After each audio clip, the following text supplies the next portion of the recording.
রাসূল সাল্লাল্লাহু আলাইহি ওয়াসাল্লামের বয়স যখন 4 বছর, শিশু মুহাম্মদুর রাসূলুল্লাহ খেলছিলেন, ভাইদের সঙ্গে খেলছেন, প্রতিবেশী ছেলেদের সঙ্গে খেলছিলেন।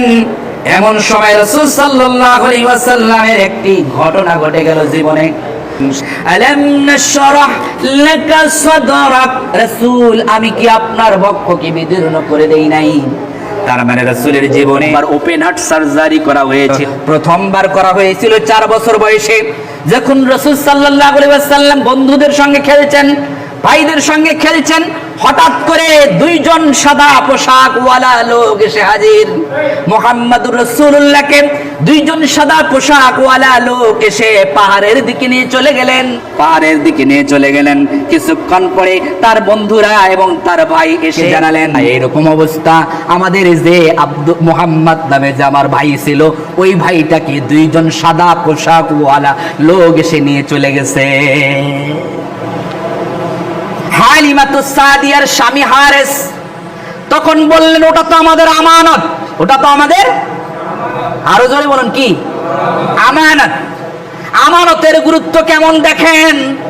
তিনি বললেন, ওই ছেলেটা তো আমাদের কাছে আমানত রাখা হয়েছে, সে কোনো ক্ষতিগ্রস্ত তার যেন না হয়, এটা তো আমাদের দায়িত্ব। ঠিক তেমনি আপনার এবং আমার জীবনে সব কিছু আল্লাহ আমানত রেখেছেন। ইন্নাল্লাহা আশতারা মিনাল মুমিনিনা আনফুসাহুম ওয়া আমওয়ালাহুম বিআন্না লাহুমুল জান্নাহ, আল্লাহ জান্নাতের বিনিময়ে আমার আপনার জীবনটা কিনে নিয়েছেন। কিসের বিনিময়ে? জোরে বলুন, কিসের বিনিময়ে? জান্নাতের বিনিময়ে। আল্লাহ বলছে, ইন্নাল্লাহা আশতারা, নিশ্চয়ই আল্লাহ তাআলা কিনে নিয়েছেন মিনাল মুমিনিনা, যারা নাকি মুমিন তাদের কাছ থেকে জান এবং মাল। কিসের বিনিময়ে? বিআন্না লাহুমুল জান্নাহ, এই কারণে কিনে নিয়েছেন আল্লাহ তাদেরকে জান্নাত দিবেন। এই জান্নাতের বিনিময়ে জান এবং মাল কিনে নিলেন। এখন জান ও মাল আপনার কাছে আছে না নাই? আছে, জান ও মাল দুটাই আছে। তাহলে আপনার কাছে যে আল্লাহ জান্নাতের বিনিময়ে জান আর মাল কিনে নিলেন, কিন্তু আবার রেখে দিলেন, তার মানে বুঝাতে চাইলেন এটা আবার রেখে দিলাম তোমার কাছে আমানত।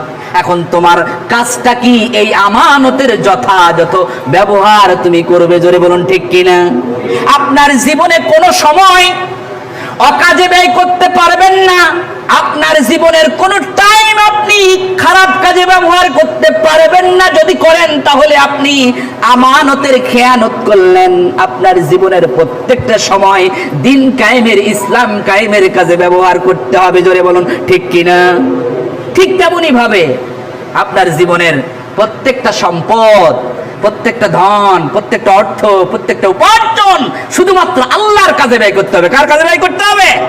আপনার অনেক অর্থ করি আছেন, অনেক সম্পদ আছে, আল্লাহ তো আপনার কাছে আমানত রাখছেন। আপনি ওই আমানতকৃত জিনিসগুলো কোথায় ব্যবহার করবেন? ওই আমানতকৃত জিনিসগুলো আপনি যেখানে সেখানে দিতে পারবেন না। আমানতকৃত জিনিসগুলো যেহেতু আল্লাহ আপনার কাছে আমানত রেখেছেন, ওই আমানতকৃত জিনিসগুলো আপনি গানের আসরে দিতে পারবেন না। ওই আমানতকৃত জিনিসগুলো আপনি অপচয় করতে পারবেন না। ওই আমানতের জিনিসগুলো আপনাকে ইসলামের কাজে ব্যবহার করতে হবে। জোরে বলুন ঠিক কিনা? আরো জোরে বলুন ঠিক কিনা? ওই যে জান এবং মাল দুটাই কিনে নিয়েছেন, সম্পদ এবং নিজের জীবন সব তো আল্লাহর। এখন আমি শুধু আছি আমানতদার হিসেবে। আমার কাজ শুধু যখন আল্লাহ চাবেন তখন সেখানে দিয়ে দেওয়া। জোরে বলুন ঠিক কিনা? আল্লাহ চাও মসজিদের কাজে সহযোগিতা করো, আমার কাজ কি? ওখানে দিয়ে দেওয়া। এটাই তো আমার নিয়ম। একজন কোনো কিছু আপনার কাছে আমানত রাখলো, চাইলো, চাওয়ার সাথে আপনি দিবেন না? না দিলে তো আপনি আমানতের খেয়ানত করলেন। জোরে বলুন ঠিক কিনা? আরো জোরে বলুন ঠিক কিনা? অতএব আমরা আমানত আল্লাহ পাক যেটা রেখেছেন আমরা সেটা দেওয়ার চেষ্টা করব। আল্লাহ পাক তৌফিক দান করুক। সকলে বলে আল্লাহুম্মা আমিন। আল্লাহ রাসূল সাল্লাল্লাহু আলাইহি ওয়াসাল্লাম কে দুইজন সাদা পোশাকধারী লোক নিয়ে চলে গেল।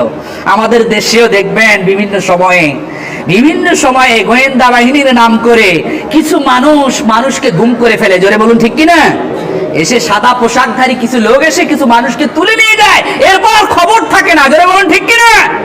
এরকম থাকে, কিন্তু সেই সাদা পোশাকধারী আর এই সাদা পোশাকধারী একরকম না। ওটি হচ্ছে আল্লাহর ফেরেশতা। ওটি কার ফেরেশতা? আরো জোরে বলুন কার ফেরেশতা? আল্লাহর ফেরেশতা। ফেরেশতা এসে নিয়ে চলে গেলে কোরআনুল কারীমের মধ্যে বলেন আলাম নাশরাহ লাকা সাদরাক, রাসূল আমি কি আপনার বুকটাকে চিরে ওপেন হার্ট সার্জারি করি নাই? তার মানে আপনার কলবের মধ্যে যেন কখনো কোন রকম কালিমা লিপন না হয়, কখনো যেন পাপ করতে না পারেন, আপনি যেন সব সময় নিষ্পাপ থাকেন, পরিশুদ্ধ থাকেন। এই জন্যই আমি আল্লাহ তোমার এই ব্যবস্থাটা করে দিলাম। আল্লাহ দুইজন ফেরেশতার মাধ্যমে নিয়ে গেলেন, নিয়ে যাওয়ার পরে বুকটা চিরলেন, চেরার পরে বুকটা চিরে জমজমের পানি দিয়ে তিনি এটা পরিষ্কার করালেন, করার পরে আবার ওপেন হার্ট সার্জারির মতো অপারেশন করার মতো করে তিনি রেখে দিলেন।